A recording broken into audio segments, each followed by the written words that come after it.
Hello and welcome to Route 664, the road to human kindness. Mm-hmm.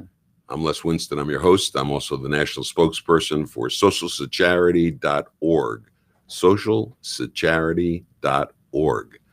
That is a project of the Endow America Network Foundation, and one of the most important projects that we've been working on for a very long time. It's how to get the public aware of certain parts of the tax code and how they can use them to improve life and community spirit and be kind to one another using things that the tax code gave us. They gave us Section 664 probably over 50 years ago now, and a lot of people don't know how to use it. They're not familiar with it. They don't know it exists. We know a lot of other numbers. We know what a 401k is, for example. That's also a section of the tax code. So this is not something that is that difficult to tie together. The question is, what does Section 664 of the tax code do? Why is it the route to human kindness? It's also the missing piece, 664. We've talked about that before. We've actually made some changes in the way we view 664. We used to say 664, not war, and now we say 664, the missing piece. And later on today, we're going to be interviewing somebody that's very familiar with peace and how to work with peace in the world. Yay. Our first guest, however, is somebody who is very familiar with 664 and who's a long-standing friend and mentor at times, and the oracle of I think charitable financial planning and using charitable financial tools. Randy Fox and I go back quite a ways. Randy is also one of the founding members and a contributor to the Council of Professional Philanthropic Advisors, which he is a member of. And welcome him this morning. Good morning, Randy. Hi, Les. Good to see you. Good to see you too. How's the weather up there? Well, actually, today it's oddly cold. Of course, it's an opening day for baseball in Chicago, and so you got to have bad weather. I understand the weekend's going to be warm, though. All right. Well, we're having a good time down here with the weather. Opening day for the Marlins as well. So, Randy, 664. What's the mystery? Why the mystery of 664? Why is it such a mystery to people? That's a great question, Les. It's one I've been asking myself for as long as I can remember. I think the planning community tends to get in a rut where it feels safe and comfortable. They do the things that they know they're good at, and they generally try to ignore things that they don't understand and haven't figured out yet. And so I think all of charitable planning as a set of financial tools for financial professionals is widely overlooked.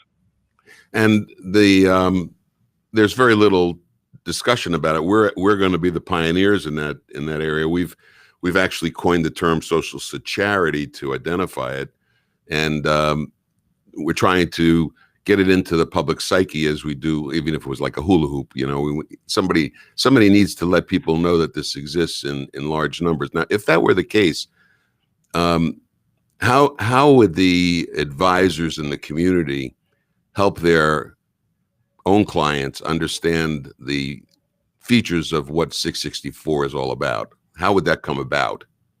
Well, I think it just takes a huge educational effort. But once the advisors actually understand the power of 664 and the other charitable planning tools, they have a whole new set of tools with which to help their clients do things that other tools just don't do.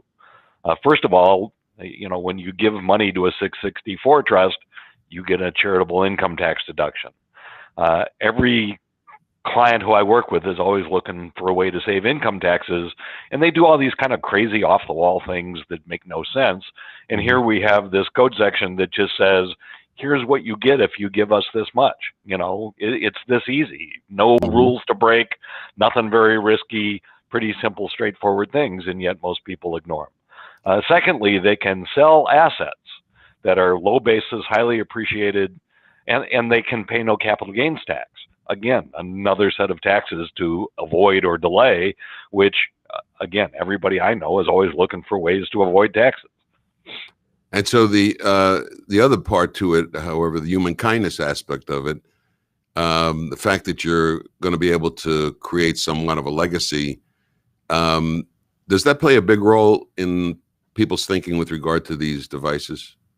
Well, it sure should. And again, I think most families don't understand that we're not asking them to disinherit their families. We're really asking them to disinherit the IRS. Given the choice, when questioned, everybody will say they would much rather have none of their wealth go to the government when they pass away. And yet they don't plan for that to happen.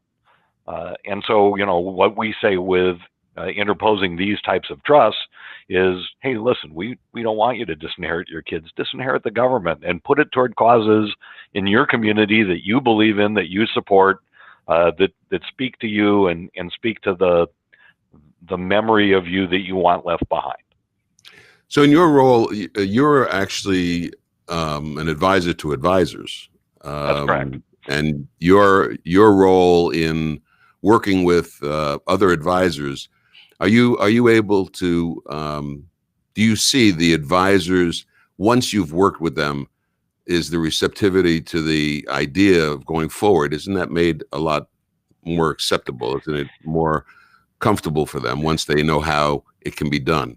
Well, absolutely. I mean, a big part of what I do, Les, is to educate the advisor and the client almost often simultaneously. Then once advisors understand and see the power, they get a level of confidence and comfort that they didn't have before. There's not very many people out there teaching charitable trust to anybody, certainly not the advisor community, certainly not the legal community to any great extent. So, we've been doing it one at a time, which is sort of inefficient. I'd love to find a more leveraged way to get this material out there. Well, if the public was actually fully aware of 664, if that became standard lingo like 401k is, I mean, it rolls off people's tongues. Oh, I have a 401k. Do you know what that is? I have no idea. But it's a section of the tax code, just the section 664. And I do want to point out that 664 relates to one of the charitable tools. It relates primarily to charitable trusts. The other tools that you use in your planning, what other tools are there that are under the category that I would call social charity? Well, there's many of them. 642C5, one of my favorites, right? The pooled income fund. Last code section, I promise I don't quote code sections. Okay. Pooled income funds, charitable gift annuities, charitable lead trusts, life estate agreements. All of those tools are available and totally underutilized in our society, simply because there's no one to teach anybody and no one to lead the way. Well, the wealthy in the country have been using those for a long time, haven't they? Surprisingly, very little. If you go look at the IRS stats about the number of charitable trusts around, very small. Charitable lead trust, tiny number. Pooled income funds, I think their last statistic, there were 1,300 in the United States. That's nothing. We're not scratching the surface. So there's going to be a wealth transfer, obviously, in the country that we're in right now. Correct. And it's a pretty sizable wealth transfer. The design for that money, where is that money going to end up? So there's a lot of money at play. I mean, some estimates go from 59 trillion to 288 trillion, depending on what the gross domestic product's going to be and so on. So, working with you as an advisor to advisors, advisors can help their own clients do sophisticated transactions that they wouldn't ordinarily be able to do. And that would help the charitable sector capture some of that money. When you're advising an advisor with a client, do they consider themselves to be creating that kind of a legacy? Do they understand that the potential of creating that important legacy for themselves is there? How do you get to that? Well, I would say every family is different, Les. I'm normally brought in when there's an event or some transaction coming, the sale of a business, the retirement, the sale of multiple real estate properties, any of those kinds of things tend to get brought to my attention. But we always end up having those conversations. I start with a family of, let's just figure out the best things to do. And simultaneously, we have those conversations about what do you want for your family, how much, what other things do you care about, that we need to talk about. What do you want left behind beside the money that you're leaving your kids? What values do you want them to have? What things do you hold important that you want to communicate to them? It's a long and very engaging process. It's not a commodity, obviously. It's not transactional. It should never be transactional. It really should be transformational. As far as I'm concerned. And again, many advisors just aren't trained to do that. They don't have the patience. Many advisors are so transaction oriented that they just want to make the sale and move on. And they're missing a huge opportunity to really affect the future of the country and the future of their own practices and the families they deal with. So if advisors are out there and you're dealing with a transaction that's coming up that might be, worthwhile to look into how you can possibly maximize the transaction and benefit the donor, or benefit the individual. Randy, your company is Two Hawks Consulting, and it's a very interesting name. How did you get to that? Two Hawks Consulting. Well, that's a long and winding road, Les. But I spent a number of years, 4 or 5 actually, in kind of my spiritual journey, working with Native American medicine man. Really? Shamans? Yes. And during that period, I was very involved in a kind of community. And one of the things that I participated in were a number of sweat lodge ceremonies. And once, as I was leading a sweat lodge ceremony, 2 hawks flew over the sweat lodge for apparently the entire time we were in there. And so that just, to me, that was, okay, I got the message. So I named my company 2 Hawks Consulting. Why not?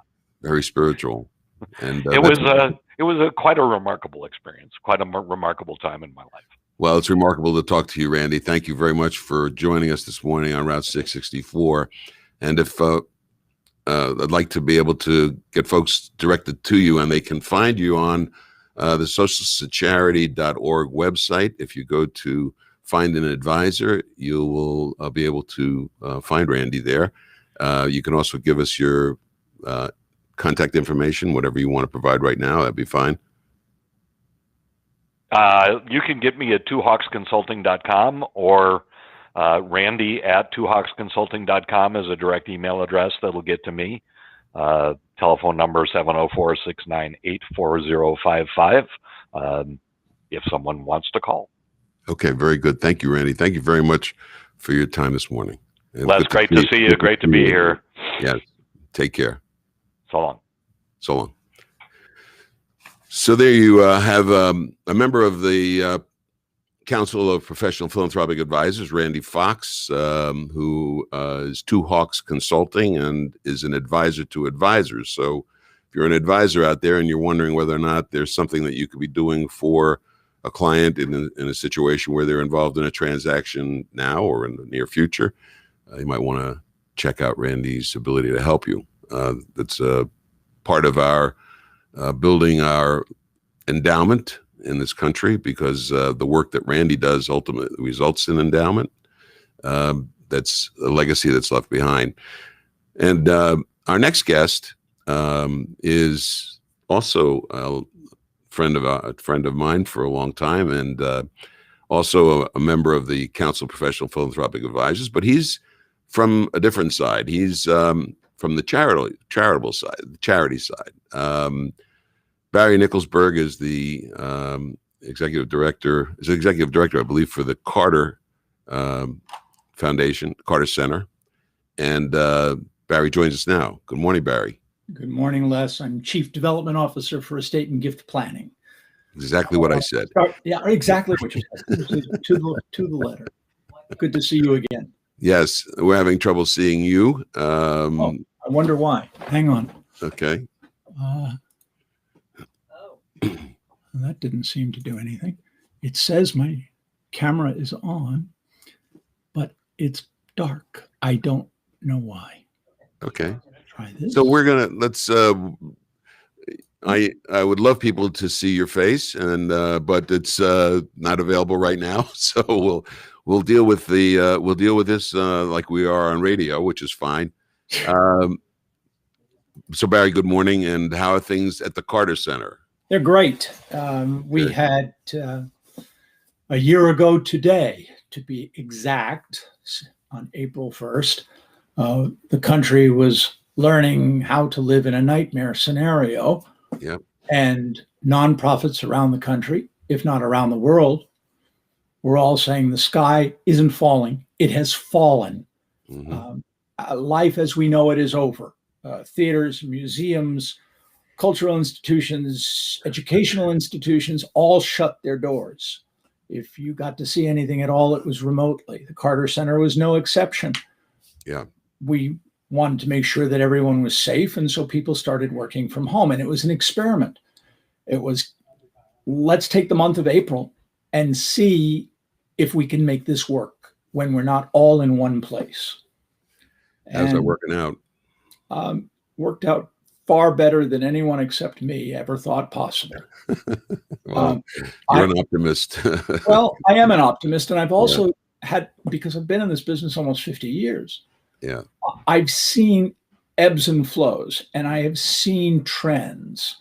And what I said to my colleagues last year, and people thought I had lost my mind, was that we're going to have the best year yet. And they said, that can't possibly be the case. It just can't be. And I said, so we'll wait and see. We'll see what happens.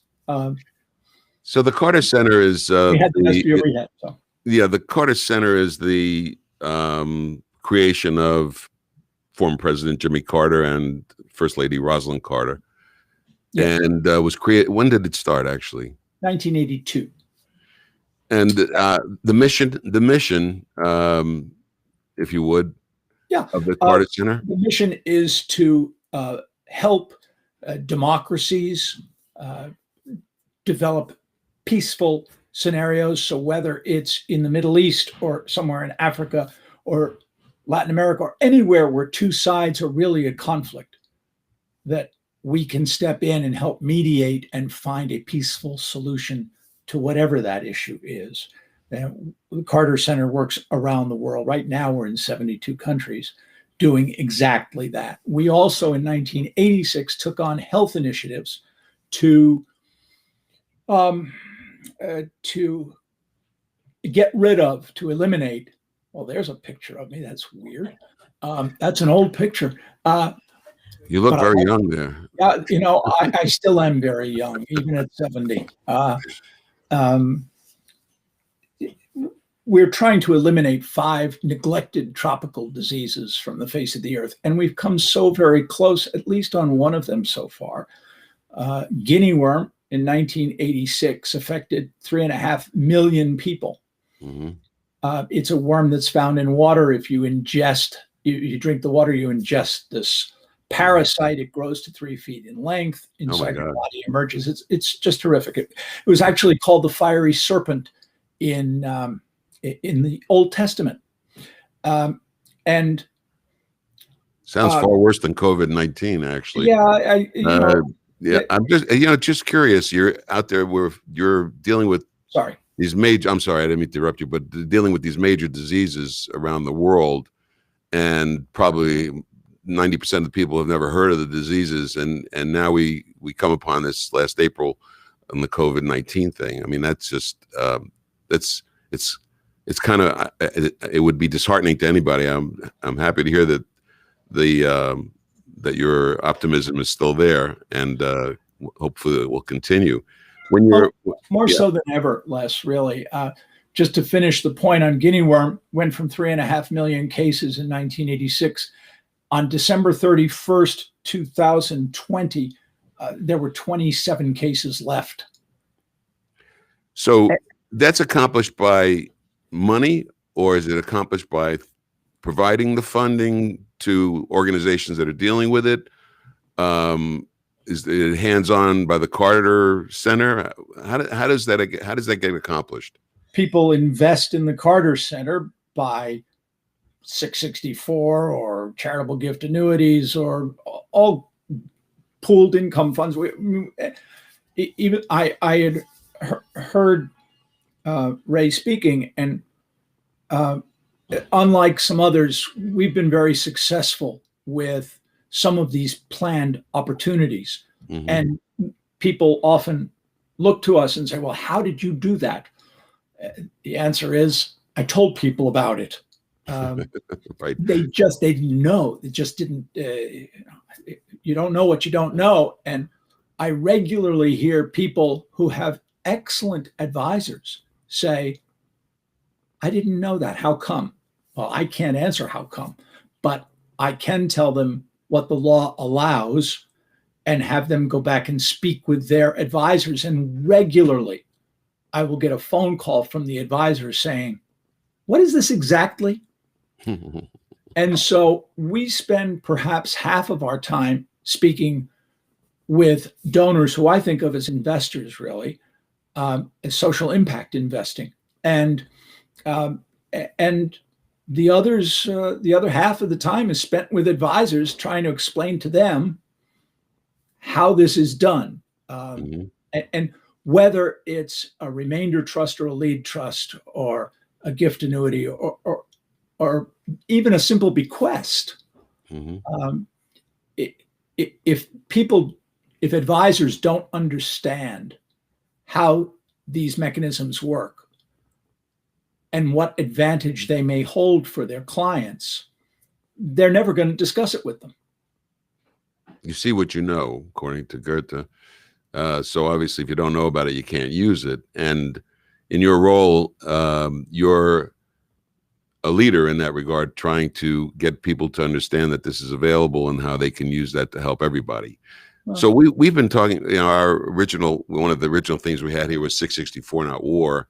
And Wanda and I have had discussions about that, use of the word war. And Wanda came up with actually 664, the missing piece, PEACE. And of course, that is directly related to the Carter Center's, one of the primary things of the Carter Center.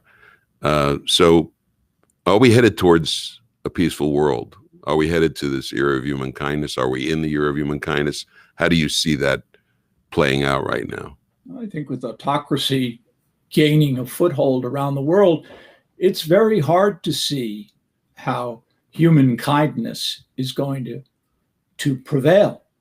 Look what's happening in Myanmar right now. And by the way, I just want to apologize to Randy. I called him Ray. I have no idea why. That's okay. Randy a long time, and it just zoned on it for a second. But it's very difficult to see. The Carter Center has worked in Myanmar any number of times. We've worked in Hong Kong. We have worked around the world where conflict seems to be exploding. And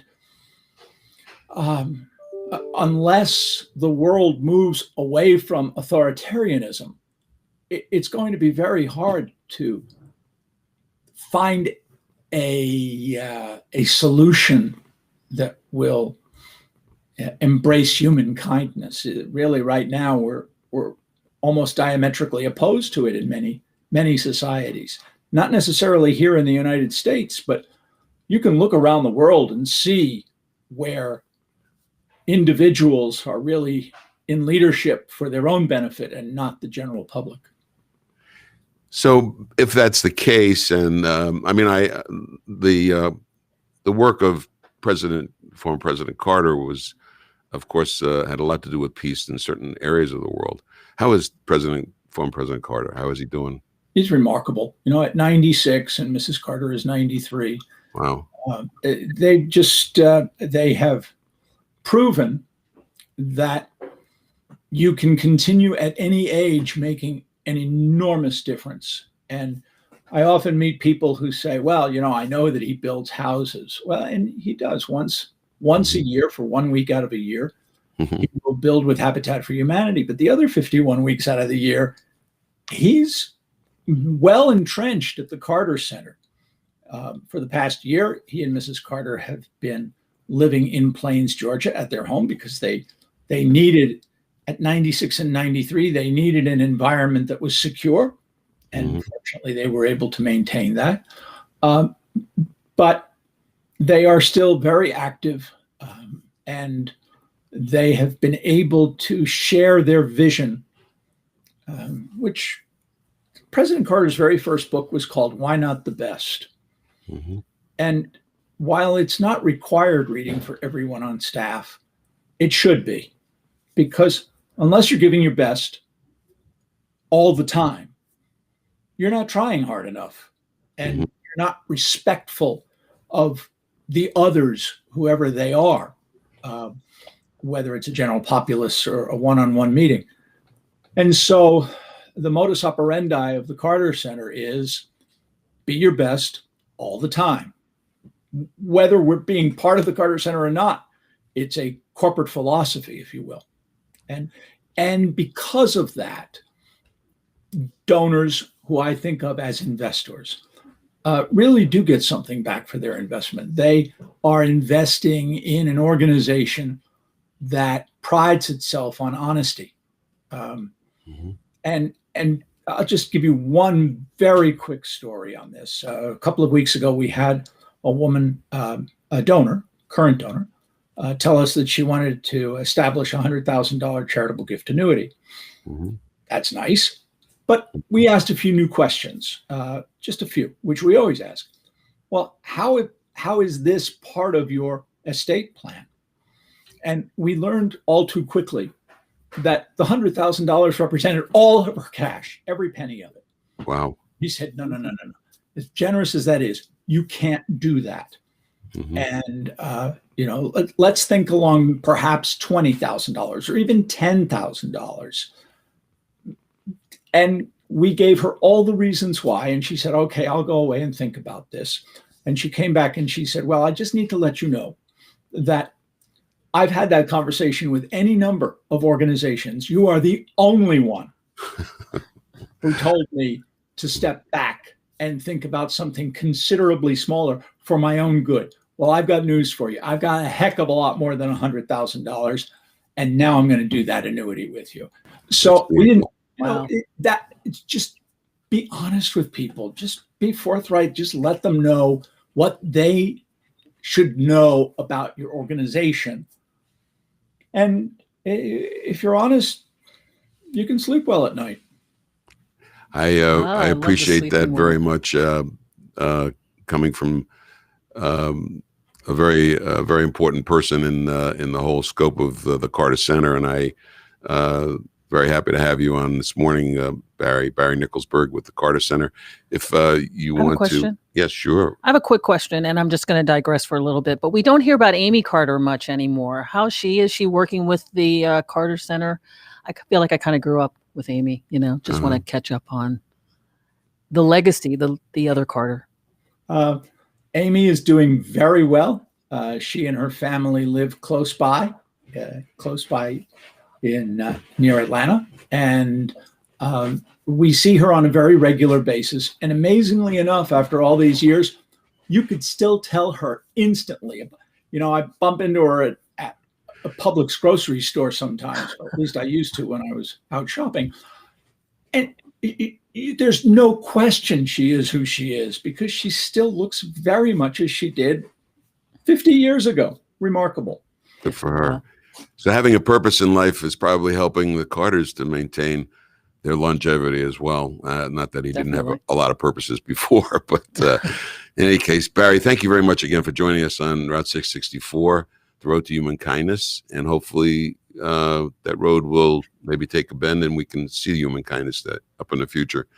So thank you again. And we're going to be moving to a different phase of our program. Wanda, yes. You want to give a slight Well, introduction of what's going on? We had an opportunity to talk more about your neck of the woods, Aventura, Sunny Isles Beach, where Les is the president, Yeah. CEO.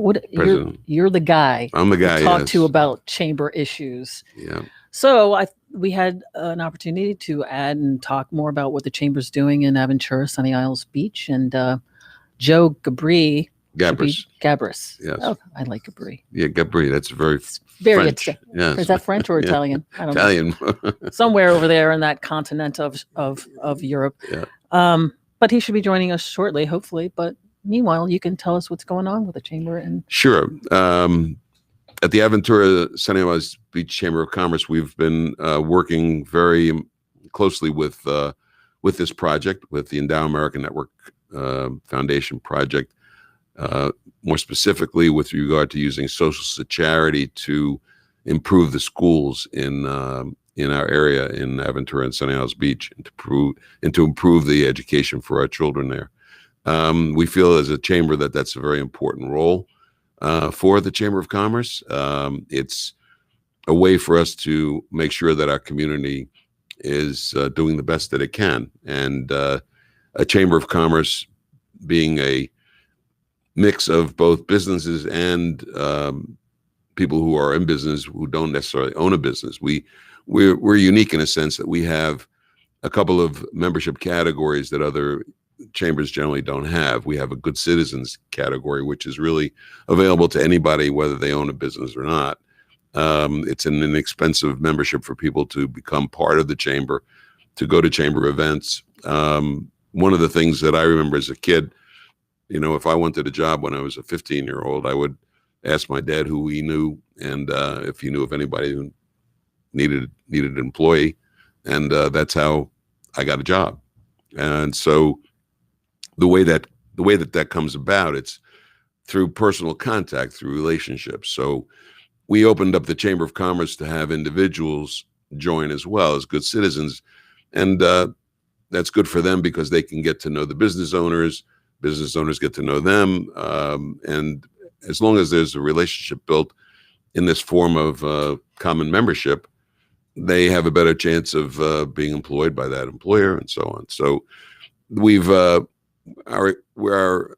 using the Chamber of Commerce, and it's a very important entity in the community. It's been around for over 20 years now. It's about 24 years old, and one of the younger communities in Dade County. But Aventura Sunny Isles Beach is a very strong focal point of the entire, I would say, retirement community and the wealthy community. Sunny Isles Beach has changed considerably from when I was a kid. There was the amount of new residents that are there that are from all over the world. The change from the 2-level motels to the skyscraper condo buildings and hotels is really quite amazing. And Sunny Isles Beach, probably one of the one of the wealthiest areas in a very small and confined community. Both Aventura and Sunny Isles Beach don't take up much square miles, so there's a very significant concentration of population, and one of the things we do have is traffic, and so we've always been trying to find a way to alleviate that traffic, help get the community better organized. So I don't know that Joe's going to be able to join us this morning. no, Joe he Gabris. got tied up in. Okay. That's So business, I suppose. what we'll do then is we'll hold that interview till the next time. And thank you very much for Sure. joining us on Route 664. Wanda, do you have anything you want to clean up? No, I want to remind people again about the 5 Wishes booklet. You can go to our website or Facebook, find us there, and click any link to get to socialsecurity.org. Route664.org will also take you there. And go to Facebook. Yeah. Social Facebook, Charity on yeah. Facebook, because all of our shows are there, and we're or posting YouTube.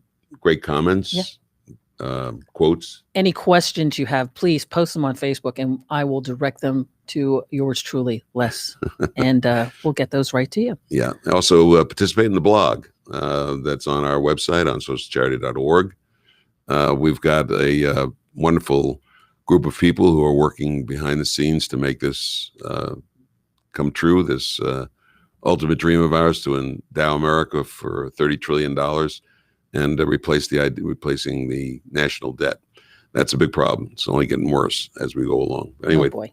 thank you very much for joining us this morning. Thank you, Community Newspapers, for having our show on the air, and we'll see you Awesome. next week.